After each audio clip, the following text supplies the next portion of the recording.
Good afternoon, students. Today I am going to teach you chapter number 7 from the book Beehive, and the name of the chapter is Packing. There were three friends, George, Harris, and Jerome, the narrator. They decided to go on a holiday. Jerome was very proud of his packing, so he offered to do the task of packing the bag. The narrator hated other people relaxing while he was working. He wanted to make people work according to his will. अब इस chapter में तीन दोस्त होते हैं जिनका नाम George, Harris और जेरोम होता है. जेरोम जो है वो नरेटर भी है. अब इन तीनों ने जो है हॉलीडे पर घूमने जाने का प्लान बनाया. जेरोम जो है उसे बहुत प्राउड था अपनी पैकिंग के ऊपर, तो उसने खुद कहा कि मैं पैकिंग करूँगा. लेकिन उसे ये भी अच्छा नहीं लगता था कि वो पैकिंग करे और दूसरे लोग रिलैक्स करें, क्योंकि उसे तो अपने हिसाब से दूसरों से काम करवाना अच्छा लगता था. So when they started packing, Jerome wished to pack himself. Both Harris and George sat idle. Seeing this, Jerome got irritated. He started the packing, but both the other disturbed him again and again. अब Jerome जो था वो packing करना शुरू कर रहा था, तो उसने कहा पैकिंग मैं ही करूँगा. लेकिन जब वो पैकिंग कर रहा था और उसने देखा हैरिस और जॉर्ज दोनों खाली बैठे हुए हैं, उसे इरिटेशन हो गई.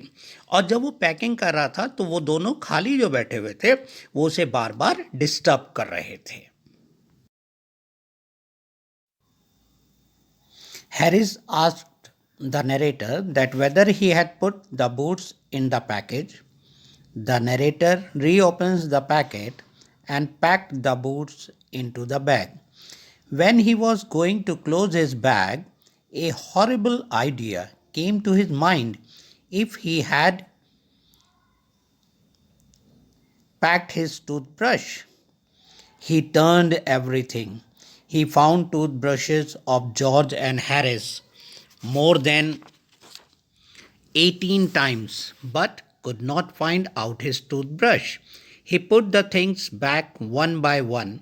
Then he found it inside a boot and packed the things once more. The bag finally got finished at 10:05 p.m. अब जब उसने बैग बंद कर दिया, हैरिस ने उससे पूछा नरेटर से, क्या तुमने बूट्स रखे? अब नरेटर को फिर से बैग खोलना पड़ा और खोलकर उसने बूट्स रख दिए. लेकिन जब वो दोबारा बैग बंद कर रहा था, एकदम उसके दिमाग में आया कि क्या उसने अपना टूथब्रश रखा उसमें या नहीं. उसने बैग में ढूंढना शुरू करा. हैरिस और जॉर्ज के टूथब्रश तो उसे 18 बार मिल गए, यानी कि बार बार ढूंढने पर उन्हीं दोनों के ब्रश मिल रहे थे, परंतु उसको अपना नहीं मिल पाया. बाद में उसे अपना ब्रश जो था बूट के अंदर दिखाई दिया. फाइनली उसका पैकिंग जो है वो 10:05 पर समाप्त हो गया. Now the task of packing hampers was taken by George and Harris, on which narrator agreed. Both started packing in cheerful nature, showing narrator how to do. However, according to narrator, Harris was the worst packer in the world. अब बाद में जो है टोकरी को pack करने का काम जॉर्ज और हैरिस को दिया गया, जिस पे कि नरेटर ने एग्री कर लिया. अब दोनों जो है बहुत आराम से पैकिंग करने लगे, नरेटर को दिखाते हुए कि देखो पैकिंग ऐसे होती है. जबकि नरेटर के हिसाब से हैरिस जो था सबसे वर्स्ट पैकर था संसार में. But they made a mess. They broke a cup. Harris packed the strawberry jam on top of a tomato and squashed it. George stepped on the butter. They packed the pies at the bottom and squashed them by putting heavy things over them.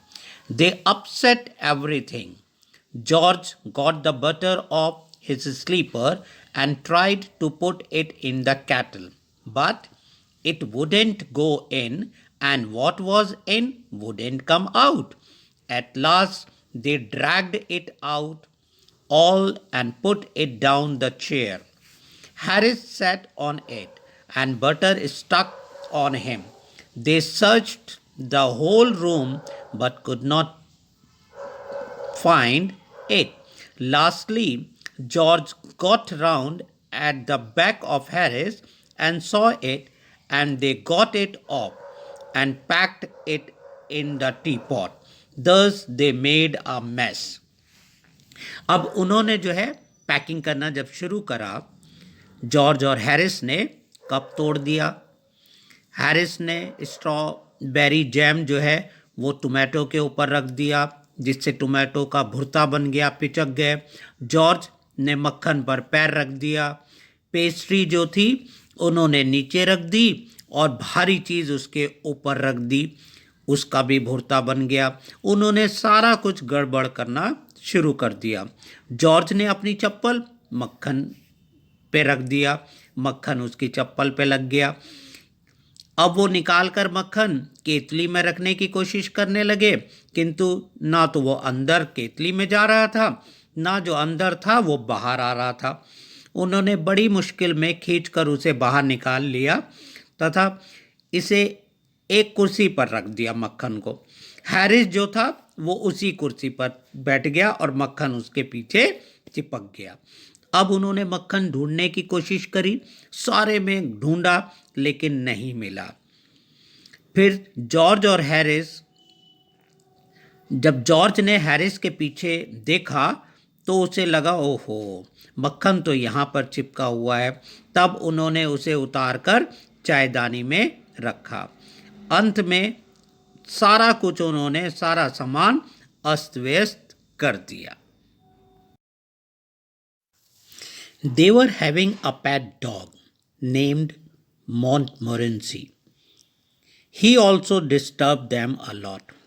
He came and sat down on things just when they were wanted to be packed.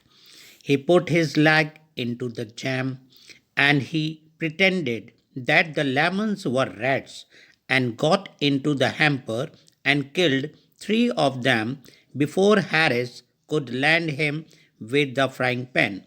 Harris said it was the narrator who encouraged the dog for these things. Finally, the packing was done at 12:50 a.m. They decided to go to sleep. George asked when he should wake them. After little arguments, they decided to wake up at 6:30.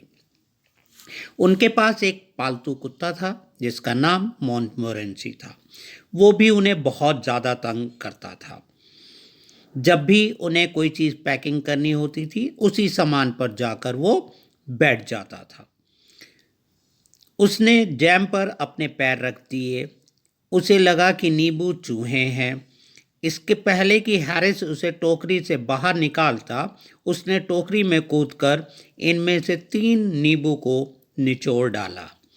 Harris ने कहा कि ये सारी हरकतें जो उनका dog कर रहा है वो सब नैरेटर की देन है, वही उसे प्रोत्साहित करता है। अंत में 12:50 पर उनकी पैकिंग समाप्त हुई। अब वो सोने का उन्होंने निश्चय किया। जॉर्ज ने पूछा कि अब कितने बजे तुम्हें उठाया जाए। थोड़ी देर बहस हुई, इतने बजे उतने बजे। अंत में 6:30 पर निश्चय हुआ कि वो लोग उठ जाएंगे।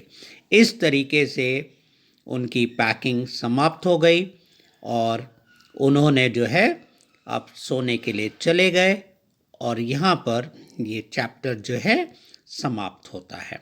Now this is the end of the chapter. Thank you. God bless you.